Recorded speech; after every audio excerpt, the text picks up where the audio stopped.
बिल्ली का श्राप। एक समय की बात है। एक गांव था सोनापुर, जिसमें सब लोग बहुत सुख शांति से रहते थे और किसी प्रकार की कोई भी कमी नहीं थी। एक दिन जब मुखिया की पत्नी काम कर रही थी तो उसने देखा कि उसके घर के पास एक बिल्ली ने बच्चे दिए हैं। वह बड़ी ही परेशान हो गई, क्योंकि उसे पता था कि अब बिल्ली यहाँ पर ही अपना डेरा जमा लेगी और उसके घर की चीजों को उठा उठाकर अपने बच्चों को खिलाने की कोशिश करेगी। इसलिए उसने उन्हें वहां से भगा दिया, जिसके कारण कुत्तों ने बिल्ली के बच्चों को खा लिया और बिल्ली की एक ट्रक के नीचे आने के कारण मृत्यु हो गई। यह सब देखकर मुखिया की पत्नी को बड़ा ही दुख हुआ, लेकिन अब वह कुछ भी नहीं कर सकती थी। धीरे धीरे इस बात को 1 महीना बीत गया। अचानक गांव की सभी गर्भवती महिलाएं एक एक करके बीमार पड़ने लगीं और सभी को खून की उल्टियां होने लगीं। गांव वालों ने देखा कि उनकी उल्टी के साथ कुछ अजीब सी चीजें, जैसे मरे हुए चूहे, कीड़े मकोड़े आदि बाहर निकल रहे हैं। देखने में ऐसा लग रहा था जैसे किसी बिल्ली की खाई हुई चीजें हों। गर्भवती महिलाएं खून की उल्टियां करते करते मृत्यु को प्राप्त हो जाती थीं। अब तक कम से कम एक एक करके प्रतिदिन गांव की 8-9 महिलाएं मर चुकी थीं। गांव के लोगों को विश्वास होने लगा कि यह किसी देवी शक्ति का प्रकोप है और वह किसी एक बड़ी समस्या का सामना कर रहे हैं। अभी गांव के लोग इस समस्या से जूझ ही रहे थे कि एक रात जब गांव के लोग दिन भर खेती का काम करके अपनी अपनी छतों पर गहरी नींद में सो रहे थे, तो उन्हें ऐसा लगने लगा कि कोई उनके चारों ओर घूम रहा हो और कह रहा हो, कोई भी नहीं बचेगा, कोई भी नहीं बचेगा, सबको मरना होगा। लेकिन अंधेरे में उन्हें कुछ भी दिखा नहीं। अगले दिन गांव वाले अपना अपना अनुभव एक दूसरे को बताने लगे और कहने लगे कि उनको पूरी रात नींद नहीं आई। उन्हें ऐसा लग रहा था जैसे चारों तरफ कोई मंडरा रहा है। और उन्होंने एक दूसरे को ये भी बताया कि जंगल से उन्होंने किसी को आते जाते देखा है। उनकी बात सुनकर मुखिया बड़ा परेशान हुआ और सोचने लगा, जंगल और गांव के आने वाले रास्ते के बीच में तो फाटक बना हुआ है और फाटक पर इतना बड़ा ताला लगा है। आखिर जंगल से गांव में कौन इतनी आसानी से आ जा सकता है? यह गांव वाले कैसी बातें कर रहे हैं? गांव के औरतों में फैली हुई बीमारी दूर होने का नाम ही नहीं ले रही थी, बल्कि दिन प्रतिदिन और भी औरतें इस बीमारी का शिकार होती जा रही थीं। किसी को समझ में नहीं आ रहा था कि आखिर यह हो क्या रहा है और इससे बचाव के लिए क्या किया जाए। एक दिन उस गांव में रहने वाले एक किसान ने कहा, कल जब मैं जंगल के रास्ते जा रहा था तो मैंने वहां एक अजीब सी औरत को देखा था। वह देखने में बिल्कुल बिल्ली की तरह नजर आ रही थी और उसके हाथ में एक भयानक चाकू था। उसे देखकर मैं बुरी तरह से डर गया। मैंने गांव के आसपास उसे पहले कभी नहीं देखा और गांव में फैली बीमारी के कारण भी मैं बहुत परेशान था। इसलिए मैंने यह देखने के लिए कि वो आखिर क्या कर रही है, मैं एक झाड़ी के पीछे छुप गया। लेकिन पता नहीं कैसे अचानक ही वहां एक तेज की आंधी आई और वह औरत गायब हो गई और काफी प्रयत्न करने पर भी वह मुझे फिर नहीं दिखी। गांव वालों को भी यकीन हो गया था कि यह कुछ न कुछ ऊपरी चक्कर है, वरना एक ही साथ सभी को एक जैसा अनुभव कैसे होता। सभी गांव वालों ने महसूस किया कि कोई उनके आसपास घूम रहा है। सभी ने किसी को जंगल में जाते हुए एक ही साथ देखा और एक ही साथ सबकी पत्नियों को पैरों में दर्द और उल्टी की बीमारी हो गई। इसके पीछे कोई ना कोई गहरा कारण जरूर है। इसलिए उस किसान की बात सुनकर सभी गांव वालों ने जंगल में जाकर पता लगाने की सोची कि आखिर पता तो लगाएं कि क्या हो रहा है। अपने हाथों में लाठी, डंडे और मशाल लेकर बहुत सारे गांव के लोग जंगल की ओर चल पड़े। जब गांव वाले जंगल के अंदर पहुंचे तो दोपहर हो गई थी और सूखे पत्तों की खन-खन और तेज हवाओं की आवाजें बड़ी भयानक और डरावनी लग रही थीं।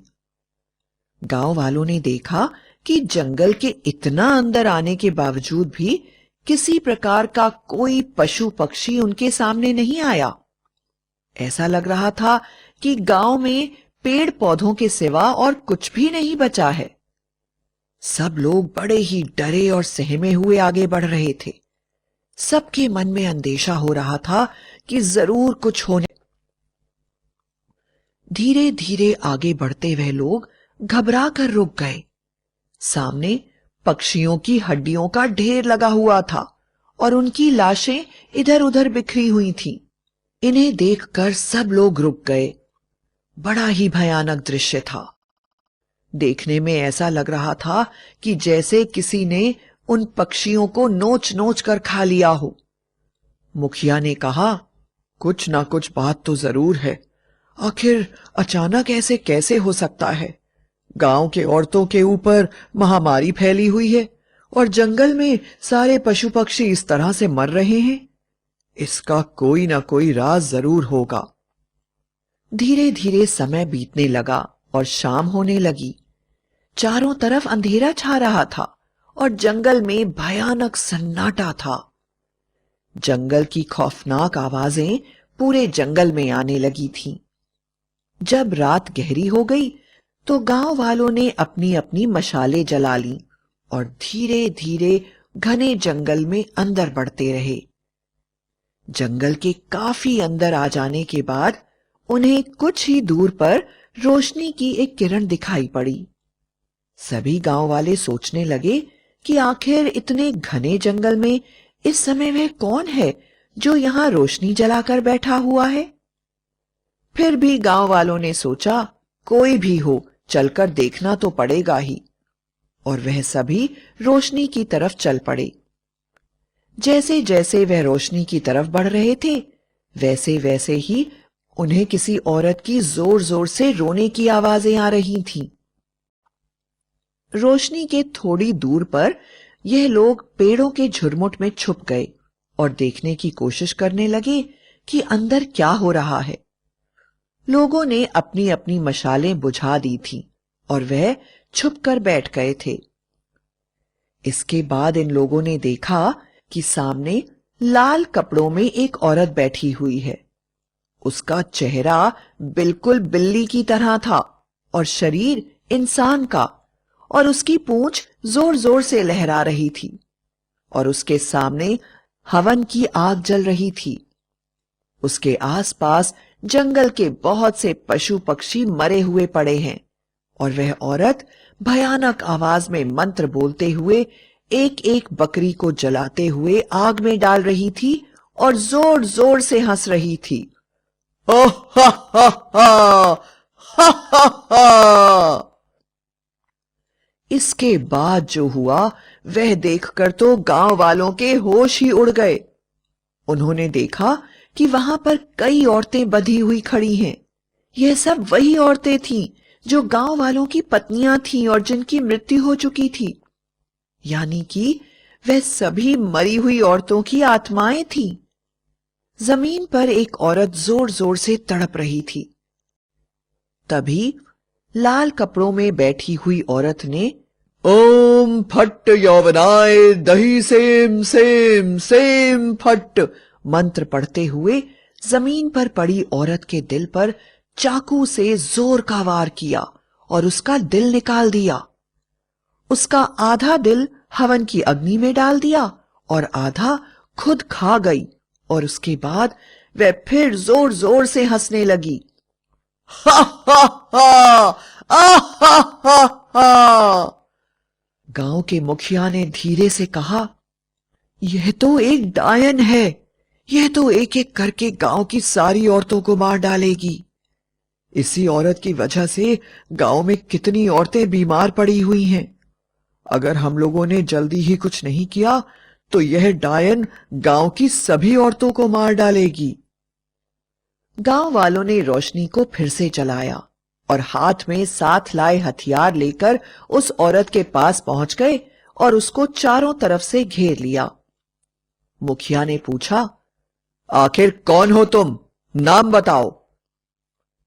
उस बिल्ली चुड़ैल ने कुछ नहीं कहा, बल्कि अपनी भयानक लाल आंखें दिखाकर गुस्से से गुर्राने लगी। उस बिल्ली चुड़ैल का चेहरा बहुत भयानक था।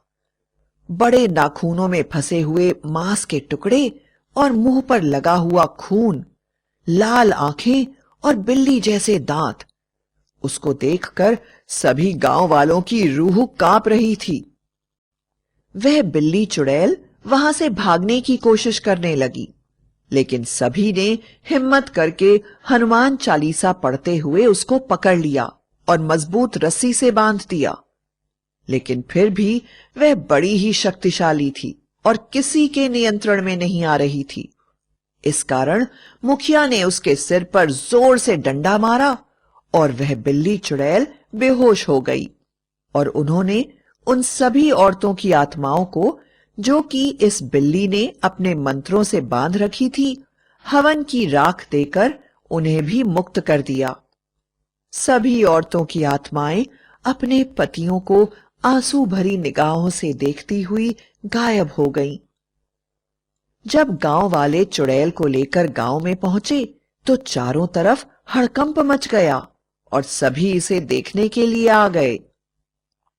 गांव के लोगों ने इस बिल्ली चुड़ैल को एक पत्थर से बांध दिया और जब उसे होश आ गया तो सबने उससे पूछा, तुम कौन हो और हमारे गांव में क्या कर रही हो? तुम्हारी हमसे क्या दुश्मनी है? तुम कहां से आई हो? पर बिल्ली चुड़ैल कुछ भी सुनने को तैयार नहीं थी।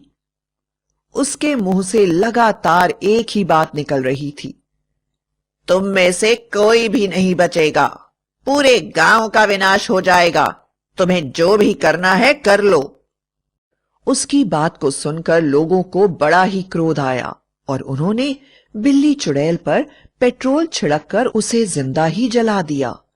उसका शरीर जल रहा था और वह भयानक रूप से चिल्ला रही थी। वह ऐसे चिल्ला रही थी कि उसकी चीखें सुनकर सबका कलेजा हिल रहा था और लोग डर कर एक दूसरे का हाथ थामे हुए खड़े थे। देखते ही देखते वह चुड़ैल बिल्ली जलकर खाक हो गई और उसकी हड्डियां उसकी राख में नजर आने लगी। गांव के लोगों ने वहां से उसकी सारी हड्डियां चुनकर नदी में प्रवाहित कर दिया और सबको चुड़ैल से मुक्ति मिल गई।